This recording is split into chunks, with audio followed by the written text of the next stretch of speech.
അതാണ് ഇപ്പോൾ കെ.സി. വേണുഗോപാൽ സംസാരിക്കും.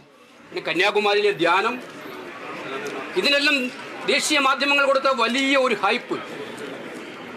ഞാൻ പറഞ്ഞു വന്ന ഇതിനൊക്കെ അതിജീവിച്ചിട്ടാണ് ഞങ്ങൾ പോരാടിയത്. എല്ലാവരും പറഞ്ഞു, തുടക്കത്തിൽ പറഞ്ഞു ഇത് 2024 എഴുതി തള്ളിയേക്കാൻ.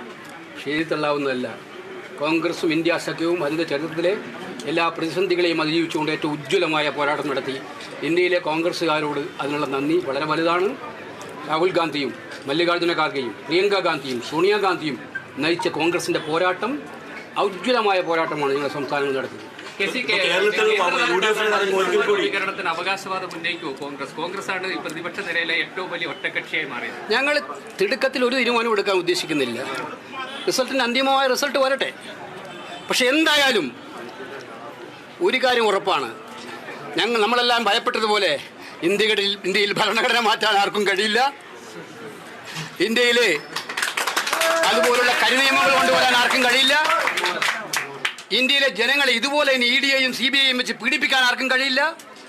ഇന്ത്യയിൽ ജനാധിപത്യം പ്രിവെയിൽ ചെയ്യും. ആ രീതിയിലുള്ള ഒരു ശ്രമത്തിന് കോൺഗ്രസ് അവസാന നിമിഷം വരെ പോരാടി. ഇനിയും അത് പോരാട്ടം. അതാണ് പറഞ്ഞത്. ഞാൻ പറയുന്നത് ഞങ്ങൾ ആരോടൊക്കെയാണ് പോരാടിയത്. നരേന്ദ്രമോദി അവിടെ മത്സരിച്ചത്, വയനാട് മത്സരിച്ചതിൽ 14 ചീഫ് മിനിസ്റ്റർമാരായിരുന്നു പ്രചരണ രംഗത്ത്. 14 ചീഫ് മിനിസ്റ്റർമാർ,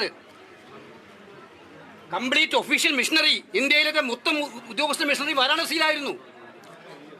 എന്നിട്ടും ഞങ്ങളുടെ അജയ് റായ് എന്ന് പറയുന്ന PCC പ്രസിഡന്റ് നടത്തിയ പോരാട്ടം, ഒന്നുമില്ലാതെ നടത്തിയ പോരാട്ടം ആർക്ക് അവഗണിക്കാൻ പറ്റും?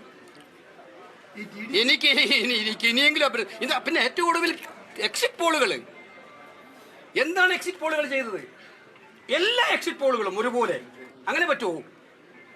10-12 എക്സിറ്റ് പോളുകളിലെല്ലാം 401, 375, 380 മോഡിയുടെ മുദ്രാവാക്യം പറയുമ്പോൾ ആ മോഡിയുടെ മുദ്രാവാക്യത്തിനനുസരിച്ച് എക്സിറ്റ് പോളിൽ നമ്പർ കൊടുക്കാൻ നിൽക്കുന്ന മാധ്യമങ്ങളുണ്ട് ഇന്ത്യയിൽ. എന്ത് ജനാധിപത്യമാണ് അവർ ഘോഷിക്കുന്നത്? ഇപ്പോഴത്തെ അവസ്ഥ വെച്ച് ഇന്ത്യ മുന്നണിക്കും സർക്കാർ കഴിയുന്ന പ്രതീക്ഷയുണ്ടോ? ഇപ്പോഴത്തെ അവസ്ഥ ഞങ്ങൾ ഇപ്പോഴും ഞങ്ങൾ വാച്ച് ചെയ്തുകൊണ്ടിരിക്കുകയാണ്. ഞങ്ങളെ സംബന്ധിച്ചിടത്തോളം ഞങ്ങൾക്ക് ആശാവഹമായ നമ്പറുകളുണ്ട്. ഇനിയും പല റിസൾട്ടുകളും വരാനുണ്ട്, അന്തിമമായ റിസൾട്ടുകൾ വരാനുണ്ട്. ആ റിസൾട്ടുകൾ വരുമ്പോൾ വരട്ടെ. സ്വാഭാവികമായിട്ടും ഞാൻ സൂചിപ്പിച്ചല്ലോ, അത് നമ്മൾ കാത്തിരുന്ന് കാണുക എന്ന് മാത്രമേ ഇപ്പം പറയാം. എന്താണ് തയ്യാറാവാൻ പോകുന്നുള്ള ഒരു കാര്യം ഇപ്പം ഞങ്ങൾ പറയാൻ ഉദ്ദേശിക്കുന്നില്ല. എന്തായാലും കാത്തിരുന്ന് കാണുക. കേരളത്തിൽ വലിയ മുന്നേറ്റം പരാജയത്തിൽ 3ാം സ്ഥാനത്തേക്കാണ് ഇപ്പോൾ UDF പോയി. അതൊരു വ്യക്തിപരമായ വിജയമായിട്ട് മാത്രം കണക്കാക്കിയാൽ മതി. ഒരു സ്ഥാനാർത്ഥിയുടെ അതൊരു വ്യക്തിപരമായ വിജയമായിട്ടാണ് കാക്കി. പിന്നെ എന്തെങ്കിലും ഉണ്ടെങ്കിൽ പാർട്ടി പരിശോധിക്കുമോ? ആ കാര്യത്തിൽ എന്താണ് സംഭവിച്ചതെന്നുള്ളത് പാർട്ടി തീർച്ചയായും പരിശോധിക്കും, സംശയമില്ല. അല്ല, അതാ ഞാൻ പറഞ്ഞത്. അത് ഒരു സ്ഥാനാർത്ഥിയുടെ വ്യക്തിപരമായിട്ടുള്ള ഒരു പ്രഭാവം അവിടെ കാണുന്നുണ്ട് നമ്മുടെ റിസൾട്ട് നോക്കുമ്പോൾ. അതിലുപരി അല്ലെങ്കിൽ എല്ലായിടത്തും കാണണമല്ലോ. അത് അങ്ങനെയാണെങ്കിൽ തൃശ്ശൂർ മാത്രം കാണണ്ടല്ലോ. പക്ഷേ അത് എന്തൊക്കെയാണ് പാർട്ടിക്കകത്ത് സംഭവിച്ചിട്ടുണ്ടോ ഇല്ലയോ ഞങ്ങൾ സൂക്ഷ്മമായിട്ടും മൈന്യൂട്ട് തലത്തിൽ ഏറ്റവും ഡീപ്പായി പരിശോധിക്കും. ഒരു സംശയം വേണ്ട. ശക്തമായ പരിശോധനക്ക് തൃശ്ശൂരിലത്തെ ഫലം വിലയിരുത്തപ്പെടും. ആറ്റിങ്ങലും തിരുവനന്തപുരത്തും മാവേലിക്കരയിലും ഇഞ്ചോടിഞ്ചാണ്. ഇപ്പോഴും എന്താണ് നമ്മൾ ജയിക്കുന്നതാണ് എൻ്റെ പ്രതീക്ഷ. എന്താണ് 3 സീറ്റും നമ്മൾ ജയിക്കുന്നതാണ് എൻ്റെ പ്രതീക്ഷ.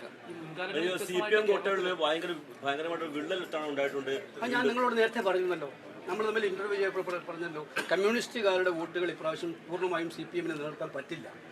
അതിൻ്റെ ഉത്തരവാദിത്വം അവർക്ക് തന്നെയാണ്, അത് വേറെ ആർക്കുമല്ല. അവരത്രയും ജനങ്ങളിൽ നിന്ന് അകന്നിട്ടാണ് പാർട്ടി പോയിക്കൊണ്ടിരിക്കുന്നത്.